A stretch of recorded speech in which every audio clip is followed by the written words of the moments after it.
En el siglo XVII hubo un cambio fundamental en la cultura occidental, que es lo que él llama la revolución de la higiene personal, que básicamente se fue dando entre el siglo XVII y el siglo XX en Europa y América del Norte. Siempre pensemos que las historias mundiales están centradas en estos lugares, ¿no? Por supuesto. Y que comenzó como un fenómeno burgués en el siglo XVII, en el siglo XVI, y hoy día es condición universal el hecho de bañarnos, lavarnos las manos y sobre todo ahora, ¿no?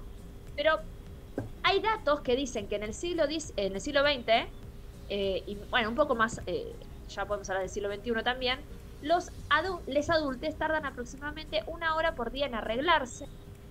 Los hogares gastan un 5% de sus ingresos anuales en higiene personal, y los países más o menos la misma proporción del PBI, lo que tiene que ver con la higiene personal. Había bañeras en el 1700 a.C. Hay imágenes de la civilización Creta Menoica. ¿Qué es eso? No tengo idea. Puede ser el nombre de una cantante la bañera de trap. No, la civilización Creta Menoica, que no tengo idea cuál es, que era una bañera similar a la actual.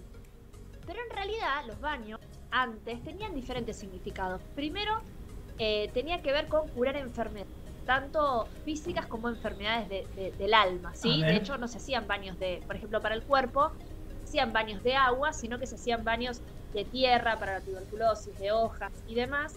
Y había una idea de que en realidad esos baños que se hacían muy poco frecuentemente tenían que ver con reponer fuerza y pureza en relación a heridas que uno pueda tener en el alma.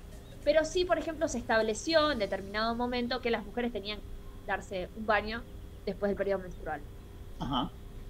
Consideraron que era importante. Pero, por ejemplo, hay algo muy interesante en relación a los olores corporales.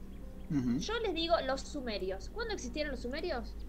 No sabemos, pero imaginemos que antes... ¿Cómo no sabemos? Sí, debes saber que existieron en un momento.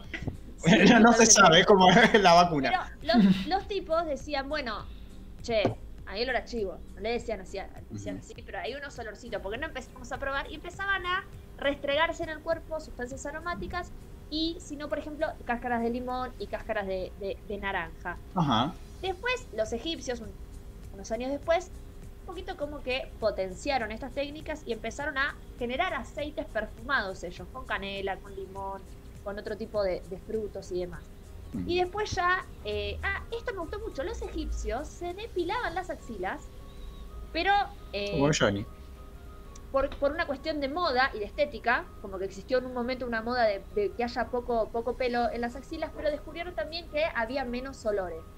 Esto es algo que se discute hoy en día, igual, el tema si del olor está relacionado con el pelo o no, me parece que no. No había. Pero claro, los egipcios no sabían. Exactamente, y los griegos y los romanos tomaron un poco esta técnica desodorante, como se le dice. Está sonando el aviso de que tengo clase.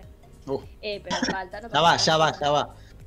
Pero cuando pensamos en baños, hace baños y en tomar duchas no, en tomar baños, pensamos seguramente en romanos que estaban, y digo los romanos porque probablemente eran hombres, en las termas romanas, ¿no? Claro. Que era en realidad un espacio de sociabilidad. A veces uno ve, cuando alguien va a visitar ruinas de otras épocas, encuentran esos baños en lugares gigantes, porque el baño era en sí un espacio de sociabilidad, y porque en realidad había como toda una situación en realidad de compartir momentos y también cuestiones de poder.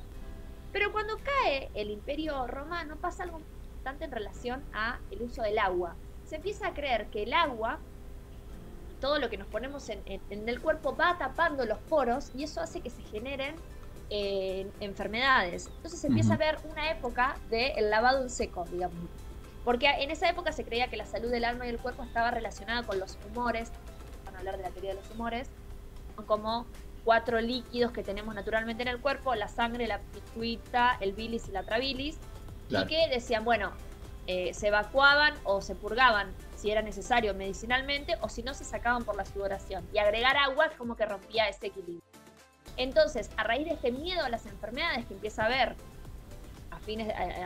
después de la Edad Media, por ejemplo la sífilis y la peste negra y demás, hay como que el agua empieza a perder la función que tenía en la higiene personal, porque pensaban que al abrir los poros o al taparlo los poros podían ingresar por ahí las enfermedades. Luis XIII de 1600 se bañó por primera vez recién a los 7 años. Me encanta este dato.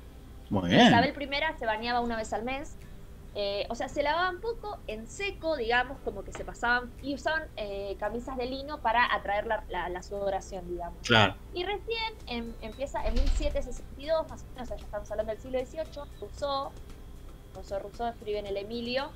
El chabón sienta las bases para decir, bueno, che, hay que empezar a bañar a los niños con agua fría para fortalecerlos, y empiezan a ver como otras ideas asociadas al agua, y el agua empieza a aparecer de vuelta como una fuente de higiene personal. De hecho, Franklin en 1790 está paseando en París y dice, ¿esto qué es? ¿Una bañera? Bueno, y se encarga bañeras y se las lleva a Estados Unidos, entonces ahí llegan a Estados Unidos.